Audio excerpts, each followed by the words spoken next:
Bienvenido a mi Latam. 나의 라틴 아메리카에 오신 것을 환영합니다.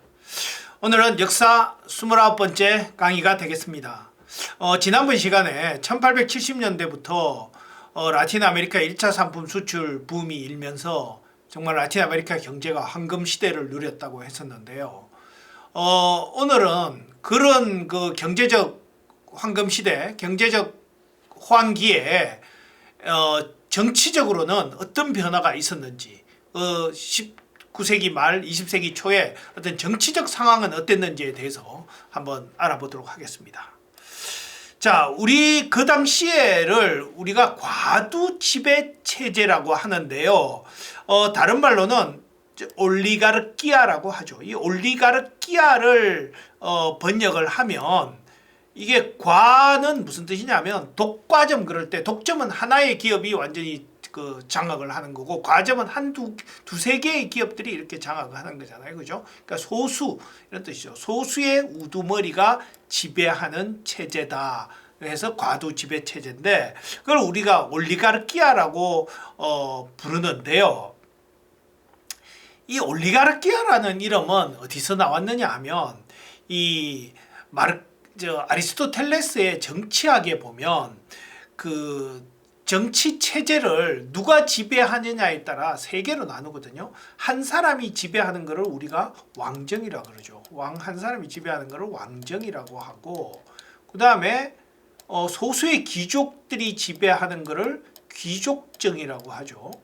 귀족정이라고 하고, 그 다음에 다수가 지배하는 체제를 그리스의 폴리스 체제, 폴리테이아라고 그 아리스토텔레스의 정치학에 보면 그렇게 나와요. 폴리테이아라고. 그러니까 폴리스 체제라고 하면 되겠죠. 그죠? 폴리테이아 체제다. 이렇게 되는데 이 아리스토텔레스는 이런 거를 아주 왕 한 사람이 잘 통치하는 거, 왕정. 귀족이 나라를 위해서 잘 통치하는 거, 귀족정. 그 다음에 다수가 서로 대화와 타협을 통해서 잘 처리하는 거를 폴리테이아라고 하는데 이게 그렇게 잘 나갈 수도 있지만 왕이 오직 왕 자신만의 이익을 위해서 독재로 흐를 수도 있다. 그런 거를 우리가 참주라고 한다. 타이러니 그러죠. 그죠? 타이러니인데 그걸 번역할 때 우리가 참주라고 하는 거죠. 그죠? 주인인 채 한다. 뭐 이런 의미인 것 같습니다. 그 다음에 귀족정 같은 경우에는 소수의 귀족들이 나라를 잘 지배할 수도 있잖아요. 국가 발전을 위해서 잘 통치할 수도 있지만 귀족들이 오직 자신만의 이익을 위해서 자신의 권력을 유지하려고만 그런 데만 몰두한다면 그런 거를 올리가르키아라고 한다. 이렇게 그런 거를 올리가르키아라고 부른다. 이렇게 나와요. 올리가르키아. 그 다음에 폴리테이아는 다수가 정말 제대로 된 그 국가 발전을 위한 그런 그죠? 시스템을 유지하면 되는데 다수의 독재로 흘러버리면 다수의 독재로 흘려버리면 그거를 민주주의라고 한다. 사실은 아리스토텔레스의 그 정치학에는 민주주의가 부정적인 의미로 쓰이고 있어요. 그런 거를 민주주의라고 한다. 다수의 독재가 바로 민주주의다. 이렇게 나와요. 오늘날에는 뭐 민주주의가 이상적인 것이고 민주주의의 잘못된 형태가 뭐 포퓰리즘이다 뭐 이런 식으로 쓰이지만 이 아리스토텔레스의 정치학에 보면 그렇게 나옵니다. 자, 그러니까 결국 올리가르키아는 뭡니까? 올리가르키아는 소수의 귀족들이 지배하는데 소수의 귀족들이 제대로 통치를 하는 것이 아니라 자기 자신들만의 이익을 위해서 자기 자신들의 권력 유지를 위해서만 이렇게 정치를 한다면 그런 거를 올리가르키아라고 한다. 그러니까 굉장히 중남미의 이 당시에 과두 지배 체제를 부정적인 의미에서 보고 그거를 올리가르키아라고 부르는 것 같아요. 러시아의 그런 뭐 지배계층을 올리가르시 그 관료 지배층을 예전에 올리가르시라고 불렀잖아요. 그죠? 그러니까 그런 굉장히 부정적인 의미가 담겨 있는 그런 뜻입니다. 자, 이게 왜 이런 과두 지배 체제가 성립이 되느냐 하면 일단 1차 상품 수출을 제대로 하려면은 이 외국 자본을 끌어들여야 되잖아요. 외국 자본을 끌어들여서 철도도 놓고 광산도 개발하고 이렇게 해야 되는데 정치적으로 불안하면 외국 자본들이 들어오지를 않잖아요. 그러니까 정치적 안정이 필요했다.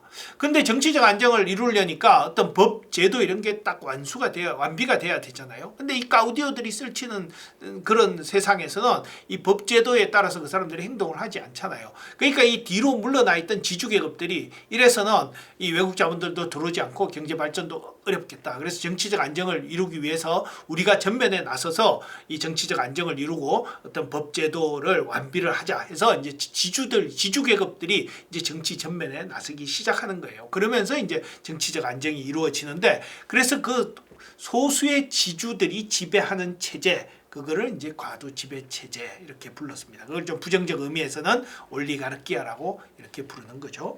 근데 이 올리가르키아 지배 체제가 크게는 이게 두 가지 형태로 좀 나누어지는데, 이 남미의 브라질이나 아르헨티나 같은 나라에서는 이 민주주의 형태를 띄어요.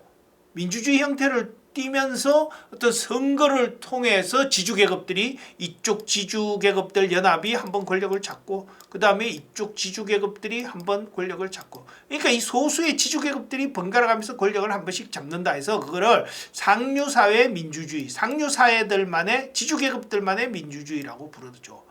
브라질 같은 경우에는 그 시대를 밀크 커피의 정치라고 부르기도 하는데, 이 밀크 커피가 뭐냐면 커피를 주로 생산하던 곳이 상파울로주였어요. 브라질의 상파울로주고, 밀크를 주로 우유 그러니까를 주로 생산하는 곳이 그 목축업이 성행하던 그 미나스제라이스주였습니다. 근데 이 두 주가 브라질에서 이 두 주의 힘이 가장 센 거예요. 그래서 한 번은 상파울로주의 지주계급들이 한번 권력을 장악했다가 그다음에 미나스제라이스주의 이 지주계급들이 한 번씩 장악을 했다. 이렇게 둘이가 번갈아가면서 하니까 그 당시에 브라질 정치를 밀크커피의 정치라고도 불렀었죠.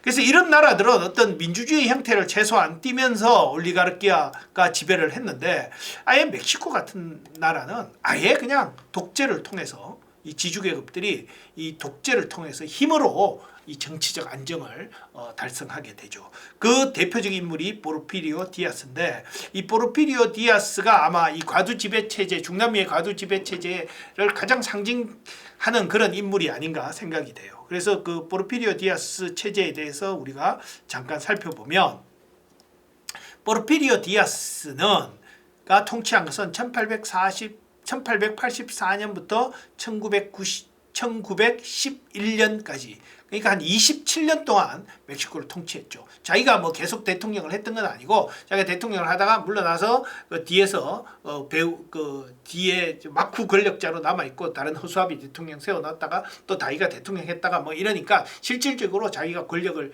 장악하고 있었던 것은 이 27년 동안 멕시코의 권력을 장악하고 있었는데, 사실 이 사람에 대한 평가가 많이 이렇게 나누어져요.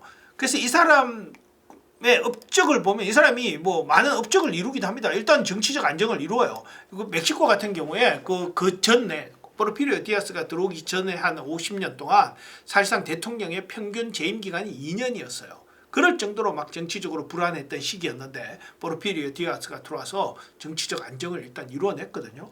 그 다음에 국가적 통합을 이뤄냅니다. 포르피리오 디아스가 들어오기 전까지만 해도 멕시코는 사실은 수많은 봉건 영주국이라고 할 수 있을 정도로 그런 그 지주계급들이 자기 마을 하나만을 자기가 왕국처럼 다스리면서 이렇게 있었거든요.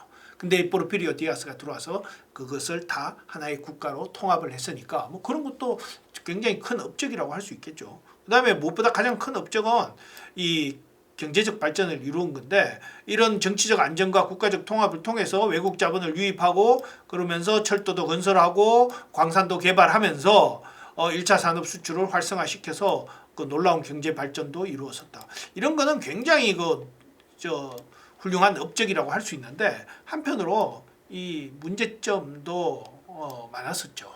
모든 것에는 빛과 그림자가 있는 거죠. 첫째는 이 장기 독재입니다. 이 자기가 잘하면 계속 하고 싶은가 봐요. 권력자들이라는 게. 그래서 이 장기 독재를 하게 되고, 두 번째는 수출을 위해서 이제 대규모 플란테이션 농업을 하게 되는데, 그러다 보면 주변에 있는 그 농민들의 땅을 다 흡수를 해서 이 토지 집중이 이루어져요. 그러다 보니까 농민들 같은 경우에는 그 땅을 팔아버리고 자기들은 땅이 없는 땅이 없는 그런 땅을 잃어버리니까 이제 그런 농장에 가서 날품팔이 농업 노동자가 되는 거죠. 그런 사람들을 장기판에 그 빼온 같다 그래서 빼온이라고 불러요. 멕시코에서 그런 사람들을 빼온. 그러니까 농민들은 다 다시 토지를 잃고 페온이 돼서 그런 그 플란테이션 농장에 가서 날품팔이 농업 노동자가 되는 거죠. 그러면서 이 토지의 집중이 이루어지고, 그러니까 뭐 빈부격차가 점점 더 심해지고 뭐 그런 거겠죠.